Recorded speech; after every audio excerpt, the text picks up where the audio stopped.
Greetings everyone, here we are with another delightful video. This time I'm going to cover Ruins of Symbaroum Player's Guide from Free League Publishing. Please note that Symbaroum, there is two different Symbaroum games from Free League Publishing. There is Symbaroum, which is its own TTRPG with its own rule set and stuff like that. And then there's the Ruins of Symbaroum, which is a 5th edition, or Dungeons & Dragons 5th edition, alt rule system. So if you want to play something that is very similar based on Dungeons & Dragons 5th edition, but you don't want to play Dungeons & Dragons 5th edition, this is another option. Ruins of Symbaroum tends to be a more grim, dark set of world. I do not know what the MSRP... It doesn't say what MSRP is on the back. This system is fairly dark and grim in its appearance, as well as the world setting. However, it is not nearly as dark and grim as the Broken Weave. Please note that I really do like the organization of the table of contents as it breaks down cleanly into different vertical columns. For each section, there is a major section in there as well as a subsections in each one of these. So if you want to see here, you have the major section right here, the dwarves, and then you have the information, the core information of the dwarves under it, as well as you got elves, you got adventure, exile, meditator, scout, and goblins, laborer, convert, wild, humans, and so forth. Please note that the way they organize the races or species in the system, as well as the backgrounds, they tie the backgrounds to the specific species / races in Ruins of Symbaroum. So when you go through, you'll immediately get a specific background for that specific race or species. So it's actually rather neat. They did some really interesting rearranging and reworking of some of the rules. You have the new rules section right here. The rules of the player, traveling, rests, social challenges, corruption and shadow, time within the game rules. You also happen to have classes, which are captain, hunter, mystic, scoundrel, warrior, and then you have the feats down here at the bottom, as well as your resource information section for your essential items such as your equipment, listing of spells, and spell descriptions. So there we go. First and foremost, it's a nice simple introduction page right here of the system by the lead designer of the system. Lead designers. This opening page right here for section 1 gives you a good feeling of the setting overall,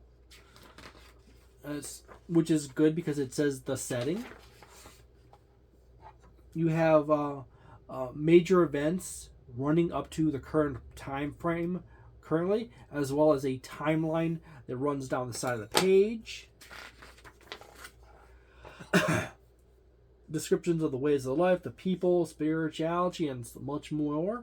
A map of the region in which this setting is set in, as well as the game is. You have information on cultural practices as well as areas of conflict, various factions such as noble houses of nobility, the list of the houses of nobility, the barbarian clans, and much more.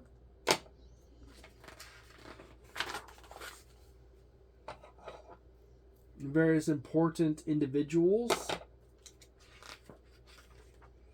The Church of Priors. The artwork is very consistent for the feel of the setting and the world. It talks about Drakovkir. There's a bright version and there's a dark version. The bright and dark version is different periods of time in reality, almost different realities in the system. It denotes that there is changes for various things as you travel through it or hunting through the each version. There's also a structure guide here. Cost for an explorer's license. So people have to pay for the right to go exploring in the Drakufir. There's a single person price, a 2 to 5 person price, a 6 to 8, a 9 to 10 person price, and then there's a unlimited price. There's also prices by types of activities in which you buy the license. Because apparently they have to monetize, the government has to monetize and certify people who can go into Drakufir. You have a basic map of the city. That map, by the way, is of one of the sections. And then we have the setting, which is the major city. You got locations denoted on the map. We got some more maps of various locations in the world.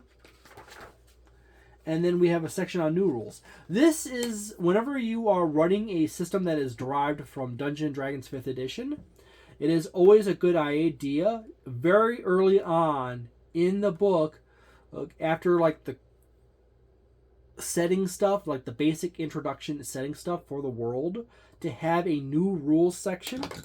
Oftentimes people will know already the core concepts of the rule system, such as Dungeons & Dragons 5th edition. They start into Dungeons & Dragons 5th edition, they decide for whatever reason it's not dark enough or it doesn't have the right amount of kick to it, or they've seen or dealt with Wizards of the Coast staff and they realize that they'd much rather not want to deal with Wizards of the Coast or give money to Wizards of the Coast or anything like that. They can go into other offsets, alternative Dungeons & Dragons 5th edition systems. This section goes over the role of the player. This is important as creating characters, creating the character's goal. What is the group's goal? There's a list right here. You got group's goal list right here again. You're bringing the characters to life, basically describing how to basically make your character a person in themselves. And then there's some really neat stuff I really do like in this system. Like the fact that they actually have a nice little chart right here describing distance of travel in a day in which your characters can travel. Whether it is forced march, a death march, or just a regular march. So you're just walking at normal pace, or you're walking very quickly, or you're walking extremely quickly, almost like borderline fast running, or walking extremely long. And they clarify as to the differentiation between a regular march, a forced march, or a death march and rides.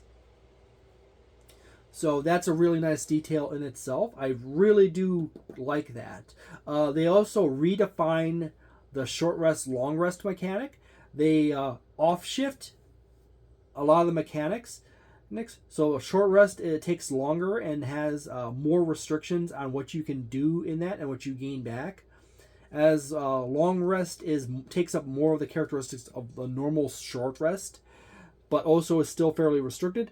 And the extended rest, which takes many days, takes up gains a lot of the characteristics that are unique to a long rest in the core system or the regular Dungeons & Dragons 5th edition. So if you feel that your Dungeons & Dragons 5th edition games don't have enough depth to the rest mechanics, you can go ahead and borrow from this specific setup to make your rest mechanic more in-depth and more gritty and realistic. They also cover over social challenges, unique rules related to that, as well as corruption and shadow. Corruption and shadow, much like in the Broken Weave from Cubicle 7, is a form of series of types of contamination that your characters accumulate and the things in the world accumulate and so forth for being in really contaminated, horrible places. You have a nice little chart right here on your corruption levels as a character. So there you go. You have time within game. You got standard terms for the system, scenes, interludes. You got a downtime advice as well as crafting advice, expertise management, practicing a profession, recuperating, researching, training, and so forth. You got information on the calendar. The system has its own calendar rules explained over here for the days of the week and the months of the year. And then we have character origins. This is actually a very good piece of artwork right here, depicting a individual riding a monstrosity, which is in the back of the book, by the way. You have abducted humans. Abducted humans are basically humans that have been abducted by elves to be used as envoys, spies, diplomats, so forth, or to communicate with humans and themselves. And then we have the runaway, which is the unique background for the abducted humans. Then we have changelings. We got the basic information such as speed, dark vision, shape-shifting, language, and so forth, as well as various other pieces of advice for them, as well as their unique background such as broken home, mage's assistant, and so forth. We have dwarves, which kind of look, weirdly enough, very much like humans. You have the unique dwarf information here, such as their speed, absolute memory, earthbound, and so forth. You got Dreams of Doom, Life, Dead, and so forth as their backgrounds. Outcast. And then we have the next set of guys, the elves. The elves are pretty creepy in themselves. You got a little bit of information about their various characteristics. You have their unique backgrounds such as Avenger, Exile, and so forth. Mediator, Scout. We have Goblins. Their basic information as well as their backgrounds. We have that's a wild goblin background. We then have the humans, which actually has probably the biggest range of backgrounds to choose from. Common folk, faithful prowess, a house of nobility, merchant, refugee, and scholar of Ordo Magica. And then we have the orgs. Then we got learned magic raised by common folk and so forth for the orgs, as well as sellsword. We got trolls as a player race or species in the system. We got undead characters. So if your character has died, there's rules for covering them as well. We have, here's the nice little ribbon in the book. We have classes and feats. We have the captain with a level 1 to 20 progression with their basic information throughout the book, what kind of proficiencies they have, shadow and corruption relationship, equipment, your approach as a captain, your leveling, the fighting styles you have choice in here, as well as your level up characteristics as you gain levels. Captains are very much similar to basic fighters in the system. You have a good variety here. You got, interestingly enough, let's say you have, let's go with you got a merchant master, you got an officer, outlaw, poet, warrior, and then you have bounty hunter and iron sworn, and monster hunter and witch hunter. And then we have a mystic class with their basic instructions on favored spells and maximum spell level, which you can acquire. It goes over all their basic information. You have a self-taught category, subclass, a sorcerer, staff mage, a symbolist, theurgy, a troll singer, and a witch as your backgrounds for mystic. And a wizard too. You got a witch and a wizard. And then you have a scoundrel, which is basically the equivalent to the rogue. You have a backstab bonus right here, which is your sneak attack, as well as your characteristics, which basically replicate a lot of characteristics from the rogue. You have a former cultist background, an explorer background, a guild thief background, a snapper, a spy, a thug, and a treasure hunter as backgrounds. Then you have the warrior background, which is, I think, is also a good chunk of warrior. The captain is actually more paladin than warrior, but hey, it's okay. You got duelist, berserker. Oh yeah, there's also a touch of barbarian in the warrior as well. Knight, runesmith, tattooed fighter, Templar, weapon master, and wraithguard for the warrior class. And then we have the feats. There's various boons as well as in here, as well as burdens. It's a very interesting list of feats here you got. As well, you got some burdens to throw on top of your character. You have some origin feats. Interesting enough, they use the word origin feat. This system actually predates its Dungeons & Dragons 5th edition 2024 by many months, almost by an entire year. So you'll actually start noticing a bunch of terminology that's used in this system that has been apparently also used in the 2024. You got your resource section here, which covers your money, equipment, bribing people for stuff, settlement equipment, and so much more. Alchemical weapons as well.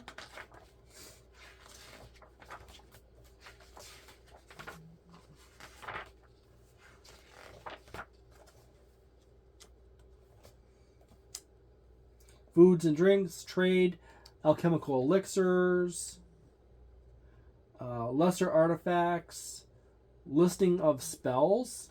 Please note that some of these spells are not in this book. Some of these spells are actually in the core rulebook for 2024 or Dungeons & Dragons. We have cantrips, accurate strike.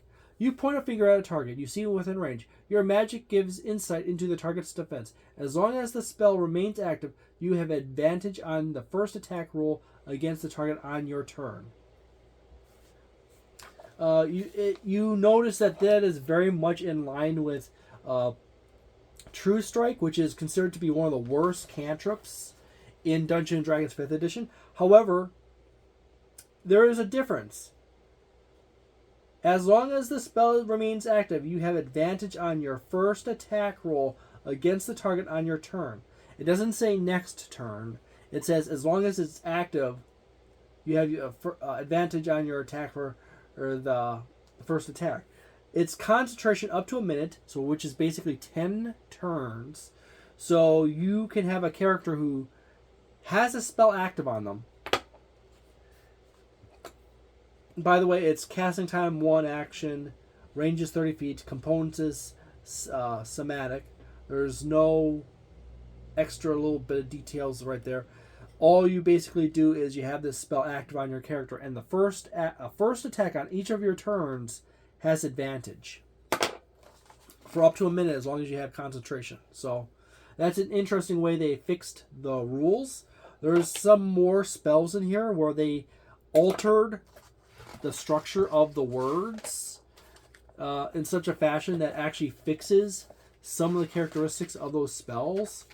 And then there's also stuff that they didn't really change too heavily. So there's your collection of spells.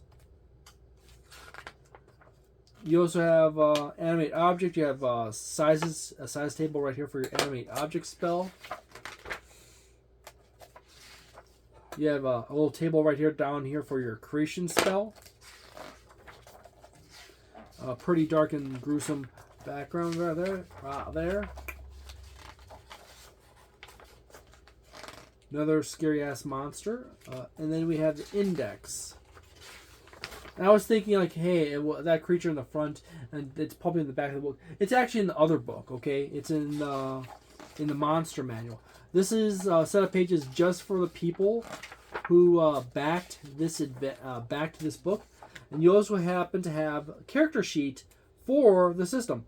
Personally, this is superior than to the character sheet that is the character sheets you buy for Dungeons & Dragons 2024. As the sections are much larger and you can more easily write out information in the sections. It still contains the Biffs, Bonds, Ideals, and Flaws section here from the original 2014. You have a nice big section right here to write out your various spells and your treasures and stuff like that. You have an alternative version. You have a colored version, which has this slight off tan. And then you have a true black and white version here. So they're really nice to include both a slightly colored version as well as a straight up black and white, as well as the open game license right here. Overall, I do feel that this is, my personal feel is, if you've watched the Broken Weave video, please go, after watching this video, go watch the Broken Weave overview video for the core rules for that system. This system is a interesting contrast to that one. This one is closer in line to the core structure of Dungeons & Dragons 5th edition 2014, and even has a lot of stuff that's in common with 2024. Interestingly enough, it came out over a year before.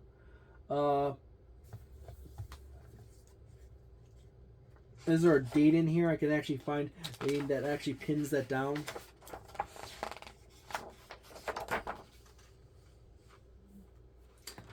This came out...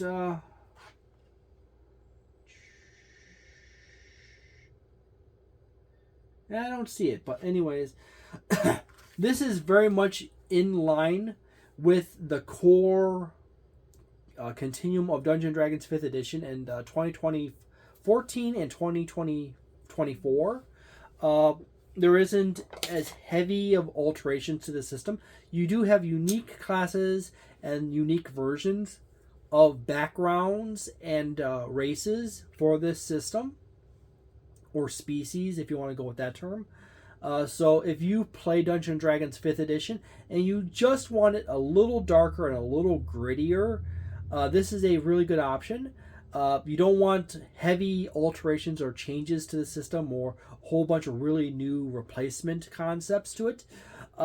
This is the version you want to go with. This is more in line with the overall structure. However, if you want something that is a bigger departure than this from Dungeons & Dragons 2014 or 2024, you check out the Broken Weave video, and in that video I will show off various things and point out unique aspects. That is a much more drastic, not severely drastic, but a much more noticeable change in structure, in mechanics from Dungeons & Dragons 5th edition 2014 and 2024. So if you want, as I said, you want something closer, you go with this. That's grim and dark. If you want something that is grim and dark, but quite a bit more divergent from Dungeons & Dragons 5th edition, check out the Broken Weave video. There's also Tales of the Valiant, as well as a few other offshoot Dungeons & Dragons 5th edition core systems that I covered on this channel. If you go ahead and check my playlist, you'll see a few times that I have actually covered a few of those. There is the Advanced Dungeon Level Up Advanced 5th Edition videos I also have done as well on this channel. So if you want to see more of that stuff, hit the like on this video and comment, yes, I want to see more of this. Go for it. And if you want to see more of those other systems, go ahead and watch those videos as well, and then tell me you want to see more of those in the systems, as well as go to the polls on my community section and vote on those polls. Even the old ones, I go back and forth. I go all the way back to some of the oldest ones and see if there's any changes in the votes, and base stuff off of that. I largely use the polls as basically as my advice as, are you interested in this future thing? But also, is there a trend of interest towards specific TTRPG systems? And then I compare that to the watch time and the views and the likes on the videos itself. So there you go. I will cover a bit more of this in the future. The question is, how much more will I cover? I at least make sure I get the core starter sets and the core rule books on my channel. That's 100% for sure. And I have a lot of TTRPGs to go through just for that. So thank you very much for watching. Have a delightful day, a nice night, a wonderful weekend, a magnificent, and see you next time. Ciao.